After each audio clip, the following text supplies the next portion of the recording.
Қайырлы күн, балалар. Қазақ тілі сабағымызды бастаймыз. Оқулығымыздың 107-ші бетін ашамыз. 54-ші сабақ. Сабағымыздың тақырыбы лепті сөйлем. Балалар, бүгінгі біздің сабағымыздың мақсаты мәтін бөліктерін анықтай алу. Олай болса, сабағымызды бастаймыз.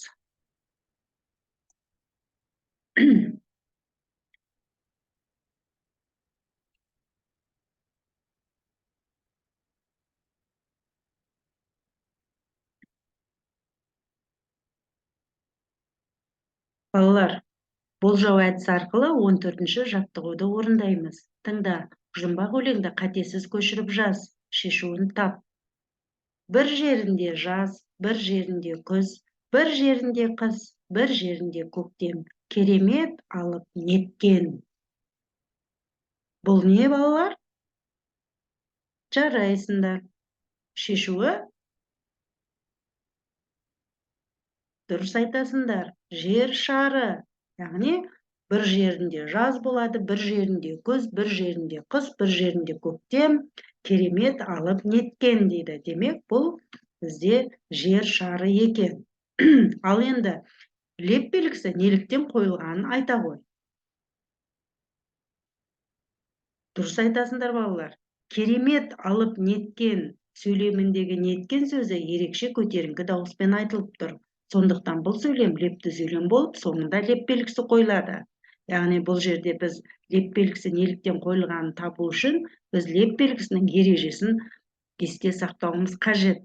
Яғни біз осы ереже арқылы леп белгісі неліктен қойылғанын айтатын боламыз, балалар. Келесі 15-ші жаттығуға назар аударыңыздар. Мәтінді әрі қарай лепті сөйлемдерді қатыстыру арқылы жалғастырып жаз. Сәния анасымен көшеде келе жатты. Ол аспанда қалықтап ұшқан шарды көріп қуанып кетті. Сәния. Енді біз әрі қарай мәтінді лепті сөйлемдерді қатыстыру арқылы жалғастырып жазайық. Жарайсыңдар, балалар, кәнеке, көрейікші. Анашым, анау шар неткен әдемі деп айқайлап жіберді. Анасы да дауыстап, иә, мына шар қалықтап ұшып барады ғой, деп таң қалды.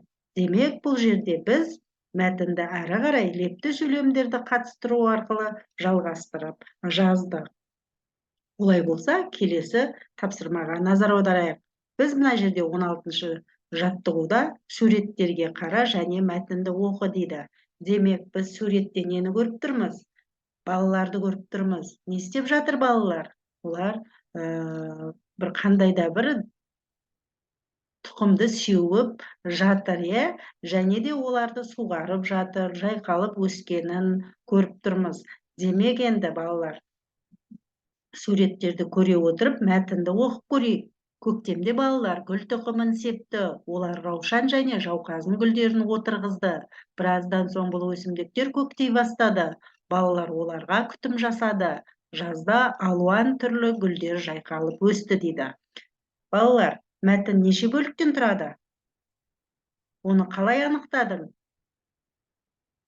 Дұрыс айтасыңдар, мәтін 3 бөліктен тұрады.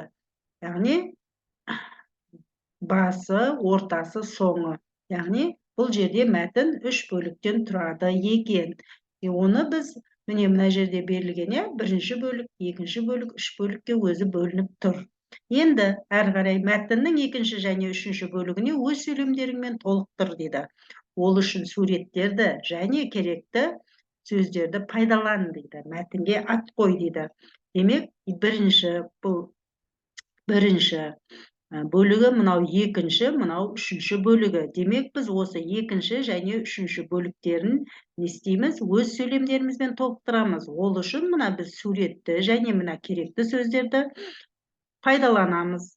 Демек, керекті сөздер суғарды, арамшөптерді жұлды, гүл шоқтарын жасады, білім күнінде мұғалімге сыйлады деген сөздер екен. Енді қараңыздар, демек, екінші бөлігі және үшінші бөлігін дейді.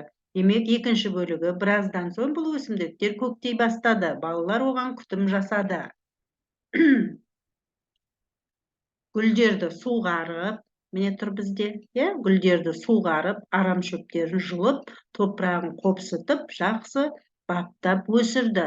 Жазда алуан түсті гүлдер жайқалып өсті. Балалар гүлдерін гүлдерден гүл шоқтарын жасады дейміз. Ал үшіншісіне не дейді?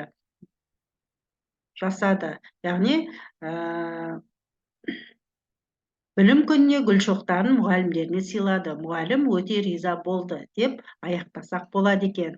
Ал енді бұл жерде мәтінге ат қой дейді. Мәтінге мектеп бақшасында немесе гүл бақшада деп те ат қойсақ болады. Мен өзім осылай мектеп бақшасында деп ат қойдым. Сіздер де өз еріктеріңіз қалай қоясыздар, солай қойсаңыздар болады. Яғни ол осы мәтінге қатысты болу керек.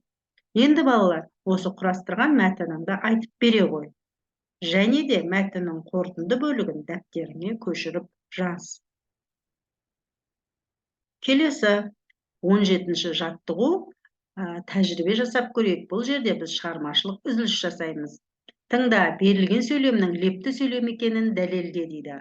Айнала қандай әдемі. Тәжірибе жасап көріңіздер. Алдымен сөйлемді бірнеше рет оқып көреміз. Қай сөз көтеріңкі екпінмен айтылатын анықтаңыздар. Демек, айнала қандай әдемі, айнала қандай әдемі, айнала қандай әдемі. Балалар, зерттеу барысында леп белгісі қойылған сөйлем ерекше дауыс ырғағымен оқылып, қандай сөзінің көтеріңкі екпінмен айтылатынына көз жеткіздіңіздер. Яғни, демек, бұл жерде қандай деген сөз арқылы бұл жерде сөйлем лепті сөйлемге айналып тұр екен. Енді балалар, осы сабақта сіздер мәтін бөліктерін ажыраттыңыздар, лепті сөйлемнің оқылуын зерттедіңіздер және мәтінді құрастырып жаздыңыздар. Олай болса, біздің сабағымыз соңына келді. Мен сіздермен қоштасамын. Келесі кездескенше сау саламатта болыңыздар.